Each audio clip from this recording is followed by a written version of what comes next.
महामारी ने साल 2020 से ज्यादा अफरा तफरी मचाई हुई है, क्योंकि इस साल लोगों की जान इतनी तेजी से जा रही हैं कि डॉक्टर्स भी इनका इलाज नहीं कर पा रहे हैं। क्या है इसकी वजह, देखिए हमारी एक्सक्लूसिव रिपोर्ट में। नमस्कार, स्वागत है आपका स्टार महाराष्ट्र न्यूज चैनल में और मैं हूं आपके साथ सुषमा चौधरी। देश में कोरोना की दूसरी लहर के बीच लगातार महाराष्ट्र में कोरोना के डबल म्यूटेशन की बात हो रही है। B1617 नाम से ये म्यूटेंट ज्यादा संक्रामक और घातक भी माना जा रहा है। इस बीच हैदराबाद के centre for cellular and molecular biology CCMB ने ये जिम्मा लिया कि वो इस म्यूटेंट की जांच के साथ ये समझ सके कि क्या वाकई वायरस का यही रूप दूसरी लहर का जिम्मेदार है या फिर इसकी वजह मिलीजुली है। कोरोना के डबल म्यूटेंट का पहला जिक्र मार्च में हुआ था। तब सरकार ने कोरोना से प्रभावित 4 राज्यों महाराष्ट्र, गुजरात, दिल्ली और पंजाब से वायरस के 200 सैंपल जमा करके उस पर रिसर्च की थी। डबल म्यूटेंट वेरिएंट वायरस का वो रूप है जिसके जीनोम में 2 बार बदलाव हो चुका है। वैसे वायरस के जीनोमिक वेरिएंट में बदलाव होना आम बात है।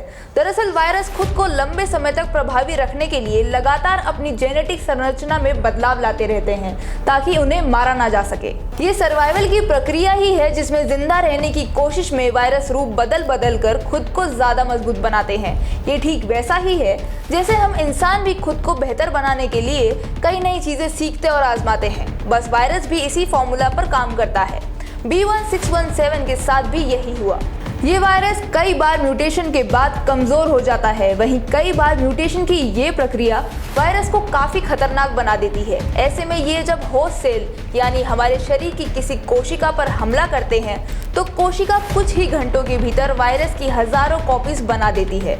इससे शरीर में वायरस लोड तेजी से बढ़ता है और मरीज जल्दी ही बीमार की गंभीर अवस्था बना देता है। इस पर रिसर्च करने वाली संस्था centre for cellular and molecular biology CCMB असल में council of scientific and industrial research के तहत आने वाली संस्था है।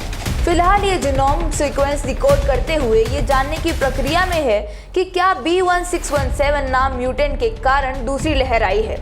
ये जीनोम सीक्वेंस लैब इंसाकॉग का भी हिस्सा है, जिसकी शुरुआत साल 2020 के दिसंबर में हुई थी।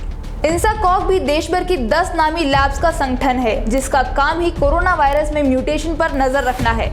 हैदराबाद की संस्था CCMB अब अलग अलग राज्यों जैसे महाराष्ट्र समेत आंध्र प्रदेश, तेलंगाना और कर्नाटक में आए सैंपल के जीनोम सीक्वेंस ले रही है। ये वेरिएंट महाराष्ट्र से जांच के लिए भेजे गए सैंपल्स में से 20% में मिला है। इधर जिस तेजी से महाराष्ट्र के संक्रमण में मामले बढ़ रहे हैं उससे ये वाजिब ही है कि कहीं म्यूटेशन की प्रक्रिया के कारण इन्फेक्शन रेट तो नहीं बढ़ा रहा। हालांकि स्वास्थ्य मंत्रालय ने फिलहाल ऐसी कोई बात नहीं कही है, लेकिन वो लगातार ये कह रहे हैं कि अब संक्रमण के बढ़ते मामलों के बीच ज्यादा सतर्क रहने की जरूरत है। इसके बाद से रिसर्च चल रही है कि क्या वायरस में हुआ ये म्यूटेशन ज्यादा घातक या फिर संक्रामक है, या फिर क्या वैक्सीन की क्षमता इसे कमजोर पड़ सकती है। बता दें कि फिलहाल देश में टीकाकरण अभियान में रुकावट आ रही है, क्योंकि देश में इलाज से जुड़े संसाधनों की कमी आ रही है, जिस कारण अब लोगों को ज्यादा सतर्क रहने की आवश्यकता है। आप सभी से भी हम यही दरख्वास्त करेंगे कि आप सुरक्षित और सावधान रहें और कोरोना की इस चेन को तोड़ने में सरकार की मदद करें। महाराष्ट्र से जुड़ी सभी खबरों के लिए देखते रहिए हमारे चैनल स्टार महाराष्ट्र को।